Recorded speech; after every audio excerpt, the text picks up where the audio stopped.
Donald Trump ने कुछ बहुत बड़े बड़े ऐलानात किए हैं, वो मैं आपको इस वीलॉग में बताऊंगा क्योंकि एस्टेब्लिशमेंट में उसके बाद खलबली मच गई है।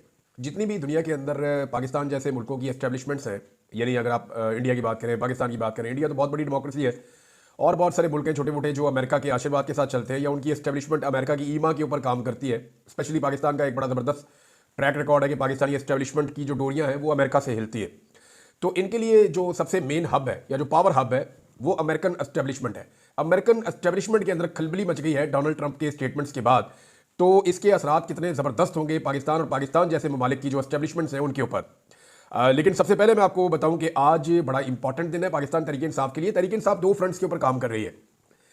पहला जो ओवरसीज पाकिस्तानियों का है वो इस वक्त बहुत इंपॉर्टेंस इख्तियार कर गया है क्योंकि आलमी मंजरनामे में डोनाल्ड ट्रंप की हैरान कुन जीत के बाद ये एक्सपेक्टेड तो थी, लेकिन आलमी मीडिया ने, क्योंकि आलमी मीडिया भी आलमी एस्टेब्लिशमेंट के लिए काम करता है और वहाँ सारा इन्फ्लुएंस जो है वो अमेरिकन का है या अमेरिकन एस्टेब्लिशमेंट का है या अमेरिकन डीप स्टेट का है, तो वो पूरा तासुर दे रहे थे कि डोनाल्ड ट्रंप का बड़ा टफ मुकाबला है।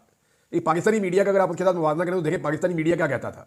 पाकिस्तानी मीडिया के जो बड़े बड़े सुर्खैल हैं, जो बड़े बड़े नाम हैं, वो ये कहते थे इमरान खान ज़्यादा से ज़्यादा 10 या 12 सीटें जीत जाएगा और अगर इससे ज़्यादा जीता तो वो जो जीतने वाले हैं वो गारंटियां देकर जीतेंगे और वो जीतते ही पीएमएलएन, पीपल्स पार्टी और एमक्यूएम समेत दूसरी जमातों को ज्वाइन कर लेंगे। ये इनके बुलंदो भांग किस्म के दावे थे और बड़े बड़े इन्होंने नारे और बड़ी बड़ी इन्होंने बातें की हुई थी। अब पाकिस्तानी तज्जियाकार जितने ब्रूटल थे, पाकिस्तानी अवाम ने उतना ही सख्त रद्द-ए-अमल दिया और पूरा का पूरा इलेक्शन उल्टा के रख दिया। आज तमाम तरफ फसाइयत के बावजूद पाकिस्तान की सबसे बड़ी पॉलिटिकल पार्टी पाकिस्तान तहरीक इंसाफ है और उन तज्जियाकारों को जो है वो अभी तक बेचारों को शर्म भी नहीं आ रही। शीशे में अपनी शक्ल देखकर अपने आप को कुछ कहते भी नहीं है, 3 लफ्ज भी नहीं अपने ऊपर भेजते बेचारे। हालांकि इन्होंने खड़े होकर नाच नाच के घुंघरू तोड़ दिए थे कि इमरान खान खत्म शुद्ध, ए हो गया तो वो हो गया तो फलाना जर्नैल आ गया तो फलाना बंदा आ गया तो फलानी एस्टेब्लिशमेंट हो गई तो फलाना काम हो गया तो फलाना गिरफ्तार हो गया तो फलानी गवाही आ गई, पता नहीं क्या कुछ हर बात के ऊपर इन्होंने इमरान खान का जो है वो इन्होंने कहा जी खत्म शुद्ध। लेकिन हमने देखा कि सारा कुछ करने के बावजूद आज भी पाकिस्तान की सबसे बड़ी पॉलिटिकल हकीकत इमरान खान है। कोई माने या ना माने, यानी पाकिस्तान के सिर्फ एक सूबे को छोड़कर बाकी तमाम जगहों पर फस्तायत का बाजार गर्म है। रास्ते बंद किए जा रहे हैं। पंजाब में कर्फ्यू जैसा माहौल बना दिया कि लोग सवाबी वाले जलसे में ना पहुंच सके।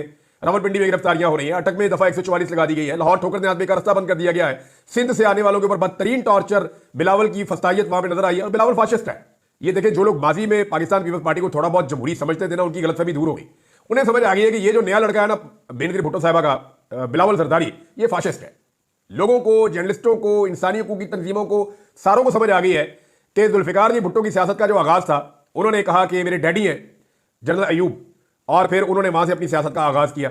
लेकिन बेनजीर भुट्टो ने अपनी सियासत जो है वो एक एंटी एस्टेब्लिशमेंट बयानिया के साथ आगे बढ़ाई थी। बेनजीर भुट्टो ने बड़ी इज्जत भी कमाई थी। उनकी शहादत के बाद उम्मीद की जा रही कि शायद उनका बेटा उनके रास्ते पे चले, लेकिन नहीं। बिलावल जरदारी ने बेनजीर भुट्टो साहिबा की सियासत को बर्बाद करके रख दिया और उन्होंने, बिलावल जरदारी साहब ने अपने वालिद की तरह की सियासत की और वो एस्टेब्लिशमेंट का लौंडा बन गए और कुछ भी नहीं किया। अब वो उसी फस्तायत के रास्ते के ऊपर चल रहे हैं जो नॉर्मली आप देखते हैं पाकिस्तान के अंदर, जिस तरह पीएमएलएन करती थी, अब इसी तरह पीपल्स पार्टी करती है। जो पीपल्स पार्टी ने वहां पे मारा है बलूचिस्तान में और सिंध में पाकिस्तान तहरीक इंसाफ के कारकुनों को, और जैसे गिरफ्तारियां की हैं, जैसे उनकी पुलिस ने गालियां दी है, जो उनकी पुलिस नुकसान कर रही है, अब ये पीपल्स पार्टी का असल चेहरा है। इसको देखें और इसको हमेशा याद रखें। जब भी कभी ये जमहूरियत की बात करें तो इनको ये तस्वीरें निकाल कर दिखाएं। ये पाकिस्तान का सोशल मीडिया इन्हें क्यों जहर लगता है, क्यों बुरा लगता है? इसीलिए बुरा लगता है ना कि जब भी कभी ये कोई झूठा ड्रामा करते हैं तो सोशल मीडिया निकाल के इनकी शक्लें इनके मुंह पर रख देता है। इनको दिखाता है कि जनाब ये आपका असल चेहरा है, ये आपकी पुलिस सिंध के अंदर कर रही है, ये आपकी पुलिस बलूचिस्तान में कर रही है, ये आपने अपनी पुलिस के जरिए से पंजाब में और इस्लामाबाद में करवाया, और अभी यही सारी फस्तायत हम पिछले 2 दिन से देख रहे हैं। इसके बावजूद पाकिस्तान तहरीक इंसाफ के लोग बड़ी तादाद में सवाबी के लिए निकल रहे हैं, मुख्तलिफ जगहों से पहुंच रहे हैं, काफिले निकल पड़े हैं और खैबर पख्तूनख्वा में मुख्तलिफ इलाकों से भी लोग आ रहे हैं। सवाबी का जो जलसा है वो बड़ा जलसा होने की तवक्को है। एक नया मोमेंटम पाकिस्तान तहरीक इंसाफ बनाना चाहती है, एक नई एनर्जी भी है पाकिस्तान तहरीक इंसाफ में, और इसमें बहुत सारे अहम तरीन स्टेटमेंट्स हैं। सबसे जो अहम स्टेटमेंट है वो इमरान खान साहब का है। इमरान खान साहब ने बहुत क्लियरली कुछ बातें कह दी हैं और इमरान खान की बहन ने जो स्टेटमेंट उनका बताया वो ये कहा कि इमरान खान ने कहा कि कल सवाबी जलसा में वकला, टिकट होल्डर्स, एमएनएज, एमपीएज और सारे पाकिस्तानी अपने हक के लिए शिरकत करें। जब इंसाफ अदालतों में आएगा तो इमरान खान को इंसाफ मिल जाएगा। अली मोहम्मद खान साहब ने भी कहा कि इमरान खान साहब को सारी उम्मीदें अपनी कौम से हैं और वो यहीं पे आज़ादी हासिल करेंगे। स्वाबी जलसे में इमरान खान ने पैगाम दिया कि इस जलसे में अगले लायामल का ऐलान होगा, आज़ादी की तहरीक के फैसले जो है वो सड़कों के ऊपर होंगे। जबकि इमरान खान साहब के अपने ट्विटर अकाउंट से या एक्स अकाउंट से एक ट्वीट किया गया है जिसमें बड़ा वादे पैगाम है पाकिस्तानी कौम के नाम इमरान खान साहब ने कहा कि कल स्वाबी जलसे में हम अपने आइंदा के लायामल का ऐलान कर देंगे। अच्छा, ये बहुत इंपॉर्टेंट है, याद रखिएगा, ये बड़ा खुफिया रखा है पाकिस्तान तहरीक इंसाफ ने। मुझे कुछ हिंट्स है, लेकिन मैं ये चाहता हूं कि पाकिस्तान तहरीक इंसाफ ने जिस चीज़ को खुफिया रखा है वो उनका एक अपना सीक्रेट है, जिसने मुझे कुछ चीज़ें एक दो लोगों ने बताई, तो उन्होंने कहा कि जी आप प्लीज़ अभी इसको डिस्क्लोज ना करें। हम ये चाहते हैं कि जलसे के अंदर जिस तरह इमरान खान साहब की ख्वाहिश है ये चीज़ें सामने आए। तो स्वाबी के जलसे में इमरान खान साहब ने कल रात को ये ट्वीट किया था आज के बारे में, हम अपने आइंदा के लायामल का ऐलान करेंगे। बंदूक के जोर पर आइन और दीगर कवानीन में की गई तब्दीलियों और मुल्क पर काबिज माफिया के खिलाफ हमें मिन हैसुल कौम खड़ा होना पड़ेगा, वरना पाकिस्तान का कोई मुस्तकबिल नहीं है। साहब के वज़ीर-ए-आज़म इमरान खान साहब का पैगाम, और ये उनके एक्स अकाउंट से जारी किया गया है।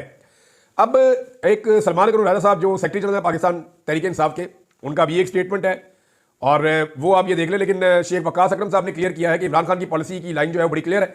संजानी जलसा में जो कुछ हमारे साथ किया गया था उसके बाद से इमरान खान साहब ने कहा था और एस्टैब्लिशमेंट के साथ किसी किस्म की अब हमारी कोई भी एंगेजमेंट नहीं है। जावेद हाशमी साहब ने इमरान खान साहब के बारे में कहा, जावेद हाशमी के बारे में एक बात याद रखिएगा, इन्होंने बड़ी लंबी जेल काटी है। अगर पाकिस्तान में किसी सियासी कैदी के ऊपर एक लंबी जेल और लंबे अरसे तक सख्तियां रही हैं तो वो जावेद हाशमी है। नवाज शरीफ डील करके निकल लिए, नवाज शरीफ के करीबी दोस्त डील करके निकल लिए, ख्वाजा आसिफ, ख्वाजा साद रफीक, बायर, सारे अपनी अपनी इंजॉयमेंट कर रहे थे, अपना अपना कारोबार कर रहे थे।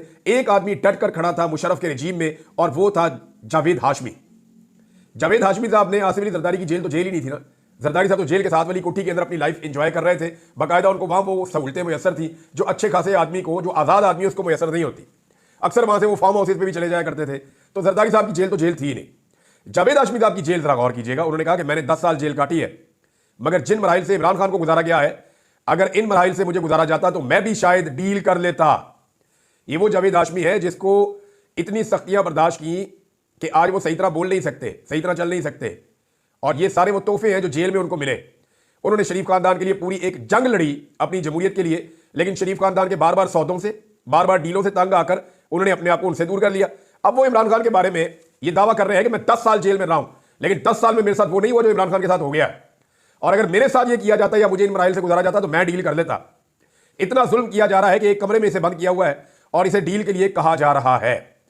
अच्छा, ये एक स्टेटमेंट जो है वो सलमान अकरम राजा साहब का है। यहां से आपको आइडिया हो जाएगा कि सबका स्वाबी जलसा में जाना कितना जरूरी है। इमरान खान साहब ने बड़ा क्लियर कर दिया है।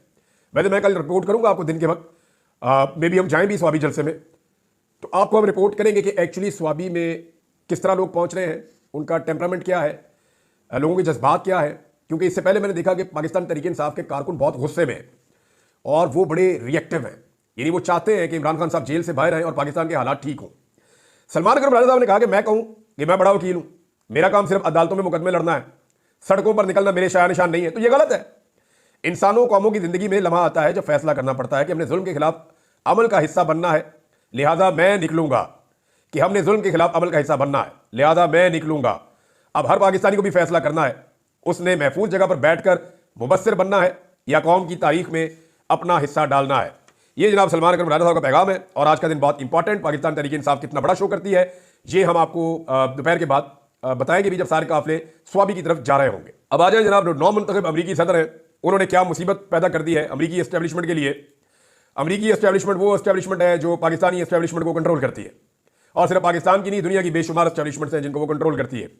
मैंने खुद बड़े बड़े तगड़े बंदों को अमेरिकन एस्टेब्लिशमेंट के सामने घुटने टेकते हुए पूरा रिकॉर्ड है, ना सिर्फ पढ़ा है ना सिर्फ देखा है, बल्कि मैंने जेन्युइनली देखा कि वो जब बात करते हैं तो वो बहुत परेशान हो जाते हैं, स्पेशली जब अमेरिकन की तरफ से कोई ऑर्डर आता है। तो अब जो डोनाल्ड ट्रंप ने कह दिया है ना, या जो उन्होंने ऐलानात कर दिए, ये टोटल 11 ऐलान है जो डोनाल्ड ट्रंप ने किए हैं।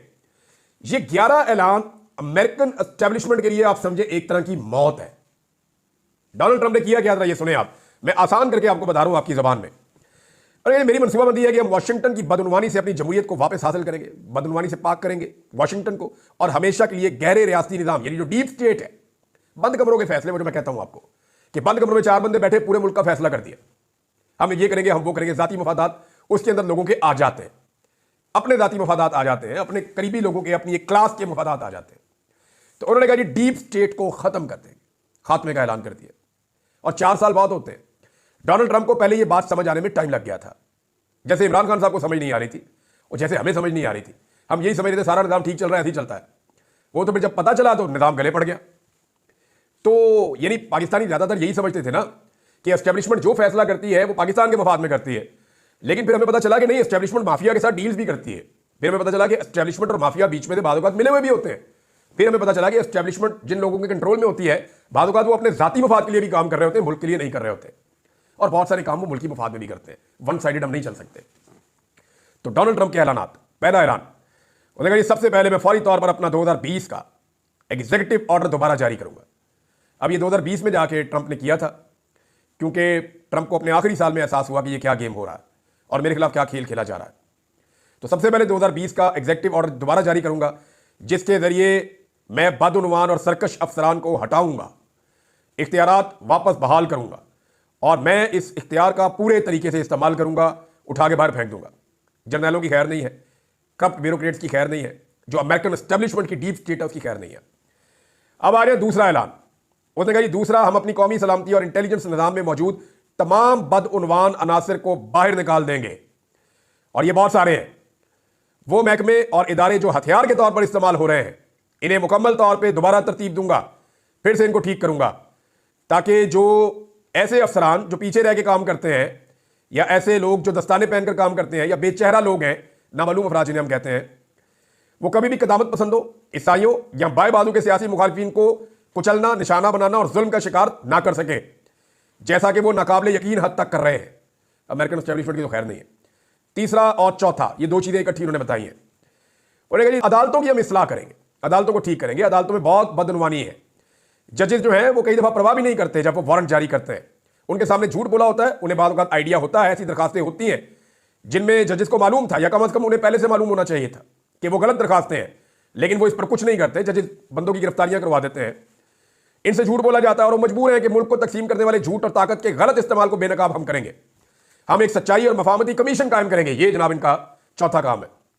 यानी एक ऐसा कमीशन बनाएगा जो इस तरह के सारे मामलों को एक्सपोज करेगा कि कहां कहां पे ज्यादती हो रही है। पाकिस्तान के अंदर कई अदालतों में जजेस ने बड़ा अच्छा स्टैंड लिया, वो खड़े हो गए, उन्होंने कहा नाइंसाफी नहीं करेंगे, लेकिन कई जजेस आला कार के तौर पे इस्तेमाल भी हुए। ये मादी से लेकर अब तक का ट्रैक रिकॉर्ड है। तो डोनाल्ड ट्रंप उसका इशारा कर रहा है, वहां अमेरिका में भी ये गेम होती है। पांचवा, उन्होंने कहा कि हुकूमत के उन लीकर्स के खिलाफ एक बड़े क्रैकडाउन का आगाज करेंगे। हुकूमतों के अंदर बंदे बैठे होते हैं ना, इधर से निकाल के शुद्धनी छोड़ दी, इधर छोड़ दी, ये एस्टेब्लिशमेंट के कहने के ऊपर प्रोपेगेंडे का हिस्सा बन रहे होते हैं, नए प्रोपेगेंडास खड़े कर रहे होते हैं, जाली खबरों के साथ साजिश करके झूठियां कहानियां फैलाते हैं और हमारी हुकूमत और जमहूरी निजाम को नुकसान पहुंचाने की कोशिश करते हैं। ये हर मुल्क की एस्टेब्लिशमेंट ने ना ऐसे बंदे रखे होते हैं, इधर से खबर लीक करवा दी, उधर से करवा दी, फलां मीडिया को ये दे दिया, उसको ये फीड कर दिया। तो वो कह रहे हैं कि इनको मैं नहीं छोड़ूंगा और इन पर क्रिमिनल चार्जेस लगाएंगे, फौजदारी मुकदमा करूंगा इन पे। छठा, उसने कहा कि जितने भी हमारे इंस्पेक्टर जनरल हैं, आईजी हैं, जैसे हमारे आईजी होता है सूबे का, इनके दफातर को मुकम्मल आजाद कर देंगे, और जो मेन महकमा बना हुआ उसके साथ इसका जिस्मानी ताल्लुक खत्म हो जाएगा। सारे आईजी आजाद हो जाएंगे, बिल्कुल इंडिपेंडेंट हो जाएंगे। ये कोई इनके ऊपर इन्फ्लुएंस नहीं कर सकेगा, ये किसी की निगरानी में काम नहीं करेंगे। जब ये निगरानी में काम नहीं करेंगे तो इनके ऊपर दबाव नहीं आएगा और ये डीप स्टेट के असर से आजाद हो जाएंगे।